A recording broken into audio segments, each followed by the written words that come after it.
Hello and welcome to the next episode of Why Should I Care? You would have just listened to our intro and you'll know that I'm Crystal Danbury. And I'm Elisa Lynch. And thanks for joining us for this episode. It is absolutely inspired by the fact that it's Pride Month, and it gave both me and Elisa a bit of a bee in our bonnet to talk about basically stereotypes and the importance of Pride, all of those things and things we feel and think about Pride. So we're going to dig into all of it. We have absolutely no plan, but I'll just throw it over the fence to Elisa immediately and just say, in terms of stereotypes, kind of talk to me about what's the sort of standard stereotyping? How do people approach you? All that. So do you struggle with being stereotyped? Generally I don't.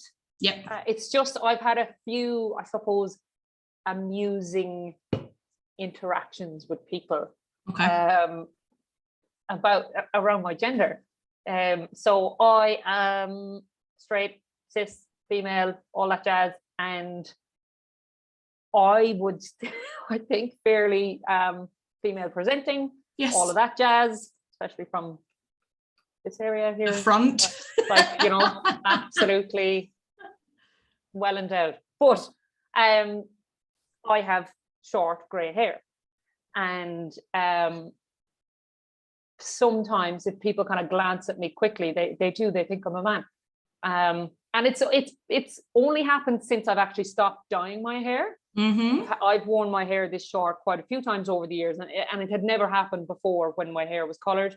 But ever since I've short grey hair and it's like buzzed over my ears, people with a quick glance will just assume that I'm a man, and it would be like, oh, can we get you another drink, sir, or something like that. And yeah, it's funny then when they hear me speak and they do a double take, they're like, oh, fuck.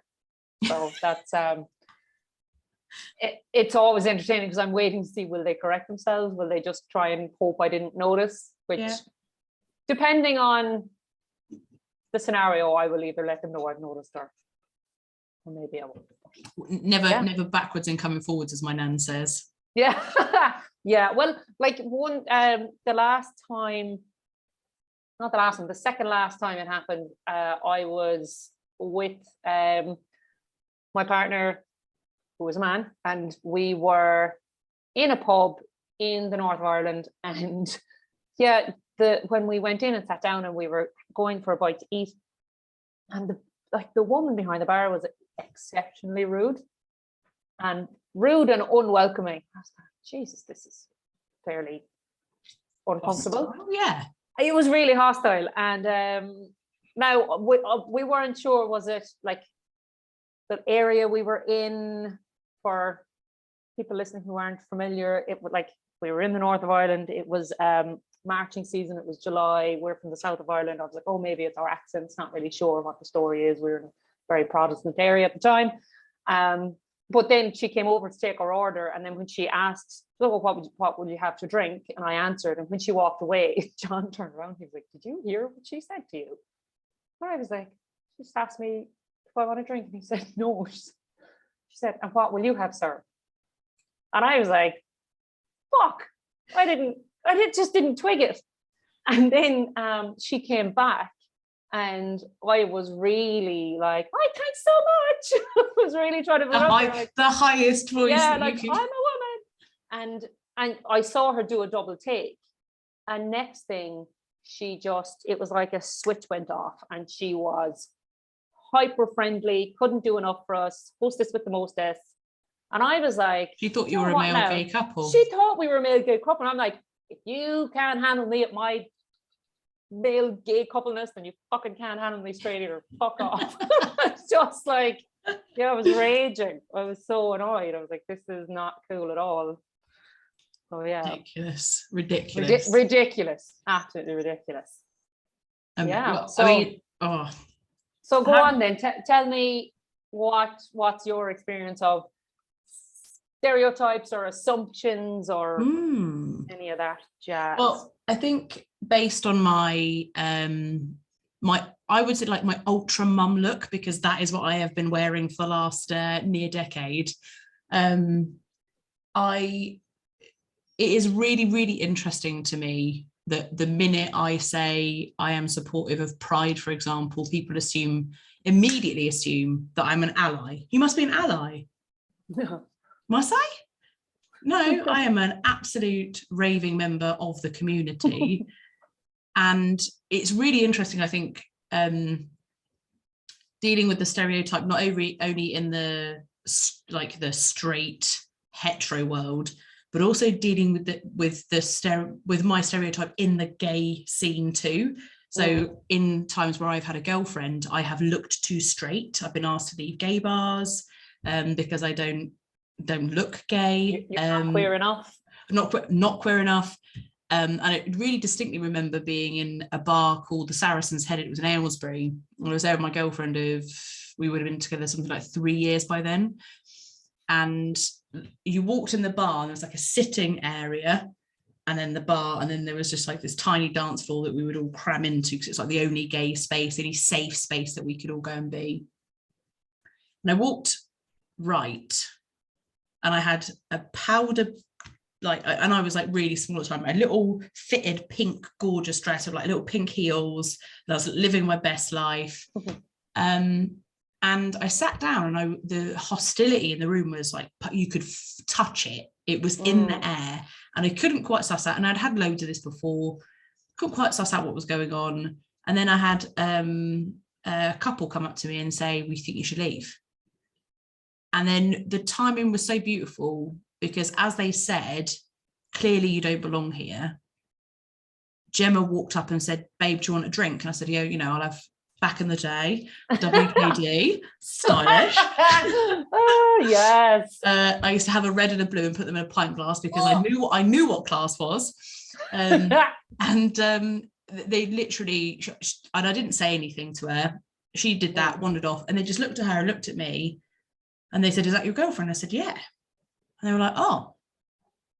And then everyone felt awkward. And I just thought that I just find that gutting because then if I go out and I'm in the outside of the Saracen's Head in Aylesbury, the amount of massive abuse and homophobia we got for being outside in amongst the community that was just Aylesbury. So gay bar, not gay enough. Straight world, not straight enough. And yet the whole time I look like literally I could be the mum of the Waltons, right? Standard. But how that attaches in any way to the fact that I truly just, the way I experience love is just that I love traits. I can fall in love with humor. I can fall in love with your eyes. Nothing is ever relevant for me about your physicality. I don't care about it. It doesn't reference on my attraction scale at all. Yeah. And the amount of people that I've then had discussions when I say, no, I'm not an ally. And they're like, oh, well, what do you identify as then? I identify as bi. Well, do you have a preference? Oh, God. It's honest to God, savage. And then it then stresses people out because I say, I do have a preference. And they go, yeah, knew it. My preference is female. But you're with a man. But you're with a man. Yeah, it's a preference. It's not an exclusivity deal. It is just that there is I just think women are just beautiful. And in terms of, and that's what sexuality is. It's about attraction and all that sort of stuff. I just think the female form is like prettier than the male form, right? I think many people, even straight you're not people lying. agree. It's even, I agree. Hands For down. sure. Yeah. So yeah, stereotypes drive me potty in a really big way because, yeah, I think people do just make assumptions, and even when you are confident enough to be open about your choices or what you identify as, or whatever the language is, it transforms all the time. It's still quite not enough because I didn't do anything to my hair. I didn't choose to look a certain way, and there was actually really was huge pressure when I was in gay bars and things like that. People were like, why don't you just like cut it off though? Oh, like to be like more butch? Yeah. Wow. And stuck between rock and a hard place because my girlfriend at the time when all this pressure was like, there was something known as the Tony and Guy cut. And anyone that is listening to this that is of the LBGT, you know exactly what I mean. In the early noughties, there was a standard one haircut that was like a weird Mohican style thing. I want to Google it. Tony and Guy haircut. Tony and Guy gay haircut of the 90s and the noughties. And everybody came out looking exactly the same. And we all laughed about it in the pub. We had a great time. And the nods and the nudges to like, if you just cut it off. Yeah. Did you have this? It? Yes, yeah. But yeah, so I think the whole thing about like pride in terms of Pride Month is important to me, because I'm coming at it sort of later in the day. I know that our ability to be open is built on the shoulders of many moons ago and some serious effort and abuse. And I'm free to just be with whoever I want to be. I have had some serious abuse and homophobia and terrible scenarios. So Pride Month comes along and I feel the need to be like, we should be proud. Yeah. We should be able to demonstrate pride over who we are and our openness, and love the way that society is moving on. That I literally see cis straight men with their nails painted because they're like, oh, thank God, like, why would I not paint my nails? I've always wanted to. No, it doesn't mean I'm gay. I just want to paint my nails. Yeah. 100%. I want to pass my hair. No, I'm not gay. Sure. What was I sent you a voice note a couple of weeks ago when I was in the hairdressers. Remember this? Oh, go on. Fucking hell, I was raging. So I come into the hairdresser. I booked in in advance, whatever, land in, and you're in with Deirdre. I was like, oh, grand, take my seat. Oh, good. Next thing, Deirdre comes over. She was looking at my hair and she's like, it's quite short already. It is, yeah, it's not short enough. Like, buzz it, please. I actually, I can't do gents' haircuts. So I said, oh, sorry, what? Like, I can't do gents' haircuts. I was like, but it's not a gents' haircut. It's my haircut because it's on my fucking head. Like, Jesus Christ. Can you not shave? Are you saying you can't shave? Because that's the thing you can't. Yeah, if you can't manage a fade, honey, fine. Get me someone who can. And it ended up taking like 25 minutes for somebody else to free up who could do a fade. And it was fabulous. And I'm going back to the same person tomorrow to get it done. But yeah, it was this thing of, I can't do a gent's haircut. And I was like, I actually may just start going to the barber because I think it will be so much easier. I just haven't braved it yet, but I'm tempted. Yeah. And why wouldn't you? I do remember also getting this, my late friend Lindsay, really butch, lesbian, black. She had all the different types of homophobia, race, like anything you could get. She was the most incredible person though. So she was just like water off a duck's back. She was an amazing person, but she had the standard sort of French crop, super short hair. And I do remember many years ago her going to a barber and they said, we don't cut girls' hair. And she was like, but I have. And she's like the opposite scenario. She's like, but you must cut boy. This is a boy's haircut. Yeah. You must be able to. Yeah, but we don't. This is a barber, and you're a woman, so we can't do that. It makes no fucking sense. It's just. I also got charged. There's the one who usually does my hair, and she'll always say, "Oh, sure, we'll just charge you for the boys' cut." I'm like, whatever, and it's €10.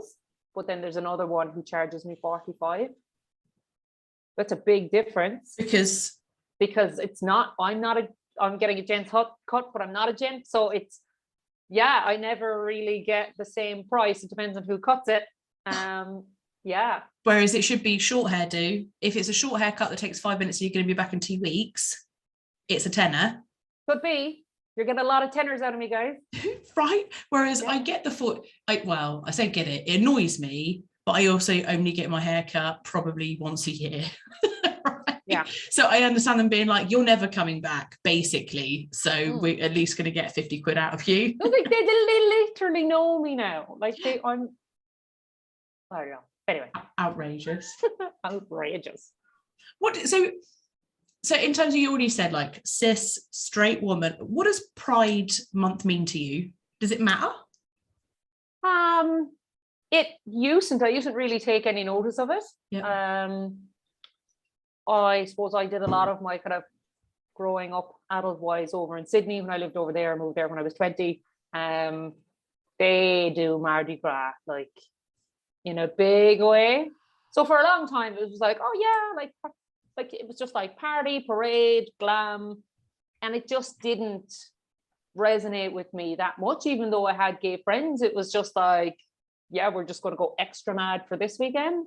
Yeah. So it never really kind of resonated. And then I was still living over there when the marriage equality referendum was happening in Ireland, and that's when I suppose that was probably around, I think it was 2015. So yeah, I was about 25, 26, and I suppose I started to get a bit more politically engaged. Yeah. Started understanding that, holy shit, my friends don't have the same rights that I do. This is insane. Yeah. And then started just learning a bit more about it then, and I suppose understanding the gravity of it. But I actually saw at the start of the month, I follow, are you on Instagram? I am. I haven't been on the for ages, but I've just got back on, so go on. But there's this model, Monroe Bergdorf. Okay. Bergdorf, and she's amazing. And she shared this post the other day, and it was about it was this infographic by this artist called Bless the Messy, and it was two kind of pie charts of pride colors. Yeah. And the first one was kind of like split down the middle, and it was like what people think pride is, and it's like rainbows and parades. And then the next rainbows and parades. All right. Yeah. So it's like, yeah. And I was like, yeah, that was me with that very binary view of, oh, it's just rainbows and parades. And then the next one was like this really like loads of tiny little sections in this pie chart. And it was like, what is pride actually about? And there was this list, and I wrote it down because I was like, I want to say this in this episode because there's a fair bit here, but I was just like, this is really good. So it's what pride is actually about. It's celebration, queer sex, validating intersections, feeling at home in yourself, honoring those who have paved the way, especially Black trans elders, fighting for equal rights, protecting youth, especially trans kids, gender euphoria, being accepted and respected as ourselves, still rainbows, surviving hard shit, loving yourself more than needing to be loved by others, feeling free, having community, being valid in the closet to stay safe if you have to. And then the one that really stood out to me was boring everyday life as your authentic self. Wonderful. I just thought, amazing. That is absolutely wonderful. Yeah. It's that thing of, it should just be normal, everyday, going about doing your bits, as yourself. I love that joke that they say, before there was the right to marry as a same-sex couple. There was, I don't even know the comedians, but it was fairly prevalent on the sort of stand-up scene about what, why can't they just be as miserable as us? If they want to get married, let them be married. If they want to be just as miserable as everybody else. And I thought, that's actually the beauty of it is. And also, I'll say this, the fear around the being the gay couple to get married first and it not working and you somehow having failed. And so I remember one of my friends, Ruth, and her girlfriend got married and they got divorced a couple of years later, and the feeling of failure that they were carrying, not anyone put on them, because this is life. 50% of marriage ends in divorce, right? This isn't you haven't done anything bad, and it's actually your right to do a relationship in the same way that every bloody body else does. Some work, some don't. And so it was really just big to watch them deal with that amount of guilt. that they'd done this really big thing, and we were all proud as a community, back to that pie chart, really proud of them as a community for having the right to be able to do it, and then it not working, and then feeling like it had cost us something. Like, what was the point in giving them the right if they were just going to go and get divorced? Like, let's look around. Let's just look around the rest of the world. Everybody that's been getting married forever. Like, if they were all staying together and we were messing it up on our own account and it was just us, we can talk. But no. So yeah, I think I definitely lost my train of thought, but I was thinking about the other part. You said about safe in the closet. If you need to be. And I remember a really wonderful girl that we used to hang around with called Laura, and she used to sneak into the Saris. And we used to call her Knocky Knees Laura because she would dance and she would like flutter her knees like a butterfly. So she was just called Knocky Knees Laura. And we had a really big discussion that her parents were from Northern Ireland, I think. Super religious, and it wasn't safe for her to come out, and the amount of conversation like, oh, they'll accept you eventually, it'll be okay, just say it. And she was like, you don't understand. I would not have a family, and we are so close. And she literally used to be really open to say, it'll be the saddest day of my life when I lose my parents, but it will be the day that I can be myself. And I just thought, God, what a head wreck. Yeah, that's tough. What a head wreck. Yeah. So no, I love that pie chart. And I think the sense of community, there is something to walk in amongst those rainbows, and you do have to ignore the protests that are going on at the same time. Oh yeah, so we'll definitely have to touch on. Let's do it.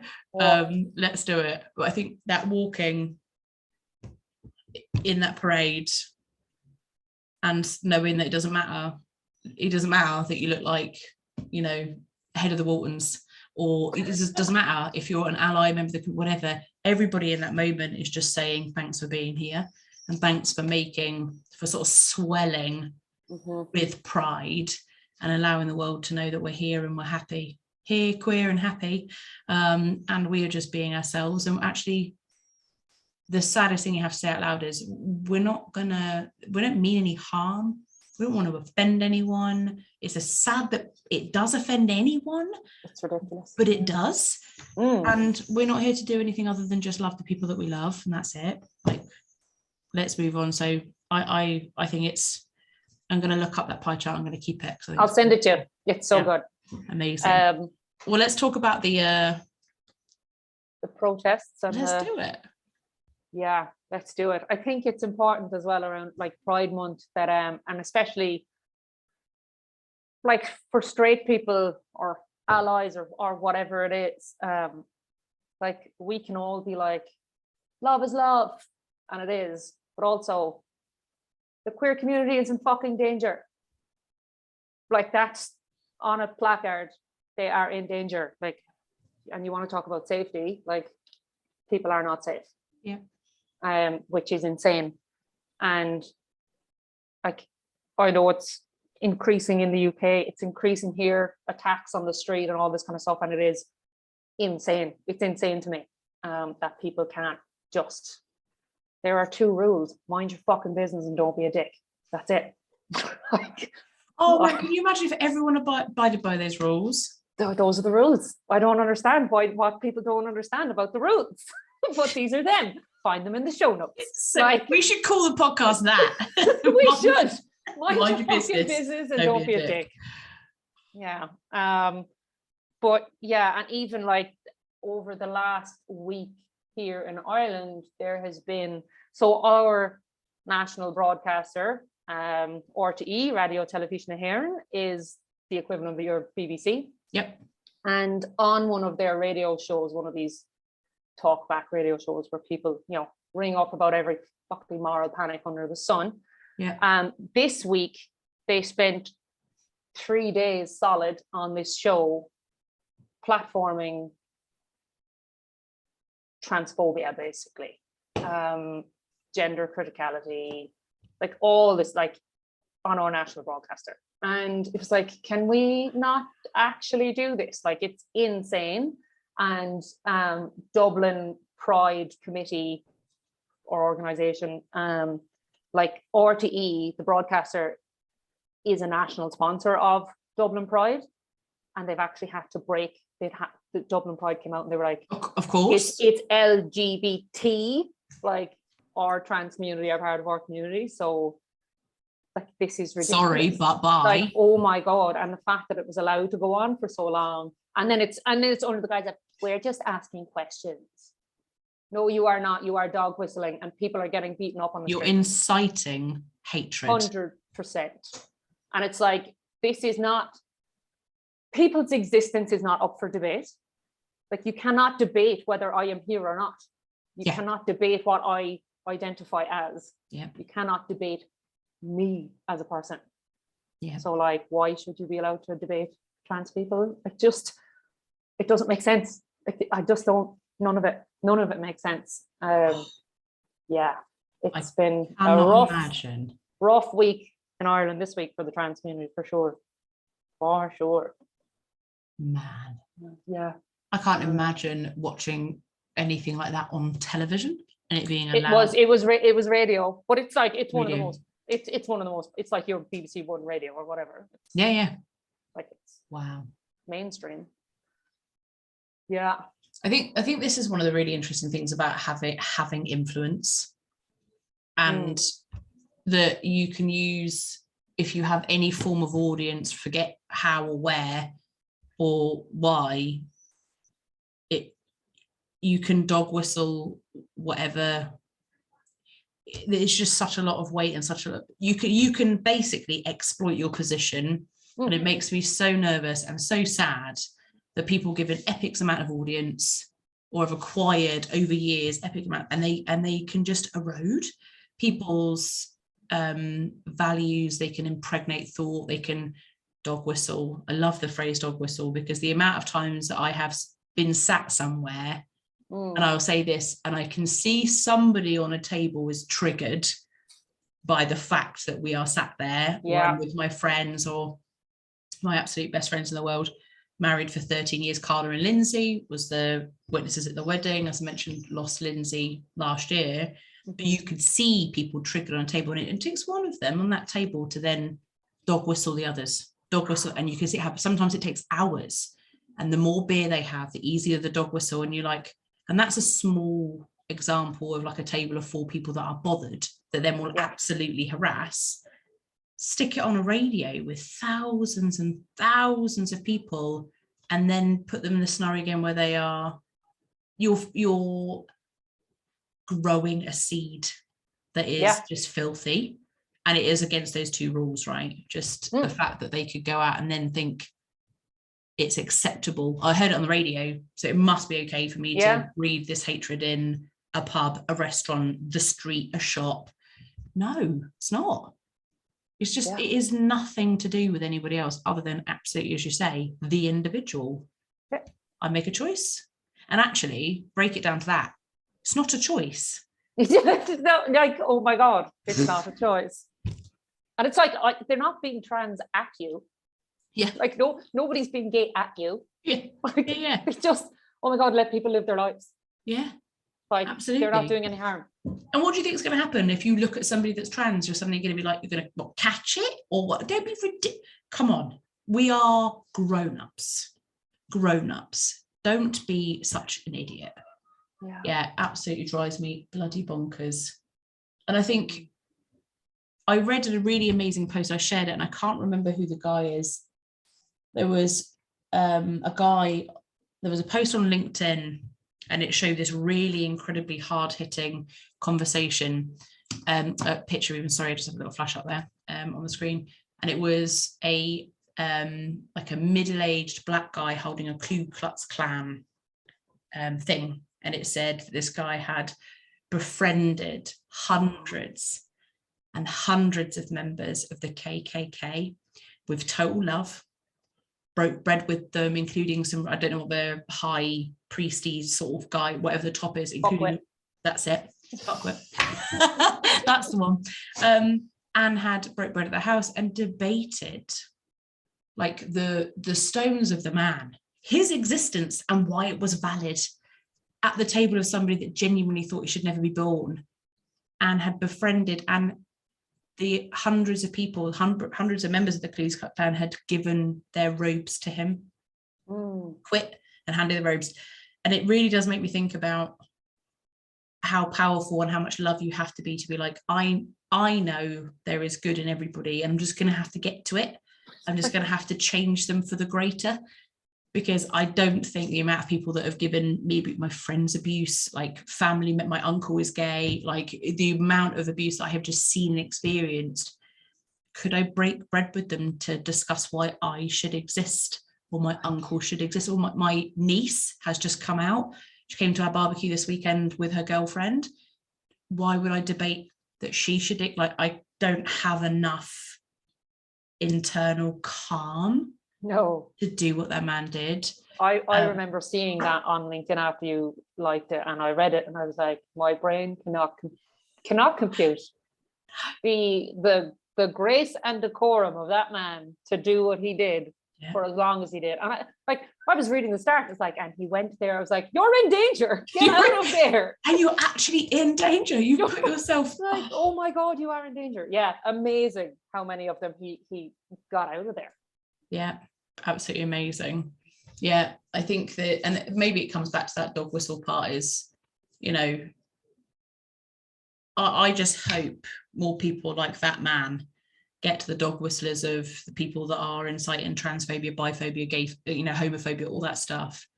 And maybe one day they'll just have that epiphany to be like, oh, the pie chart. They just want to be boring like me. Yeah. That's it. Yeah, we do. We want to have families and be boring. And there is a whole month of the year where we get to basically just to be a bit braver. Mm-hmm. And a bit more, I can't say a bit more proud, because I would say most of us are quite proud, but just a bit braver. There's a bit of a safer space. People that don't really think it matters start to talk about it and create a few more open spaces for you to have bigger debate. And so we can dog whistle, you and I, the likes of, like, it's a cool, safe space. Yeah. And be safe if you need to be safe in that closet, but know that, like, you are respected and loved and an individual and valued.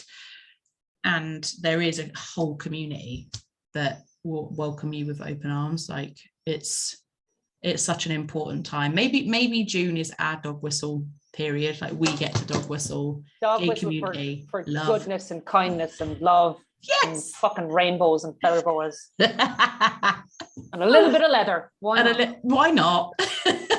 A harness or two, whatever. Look, nothing wrong with a harness.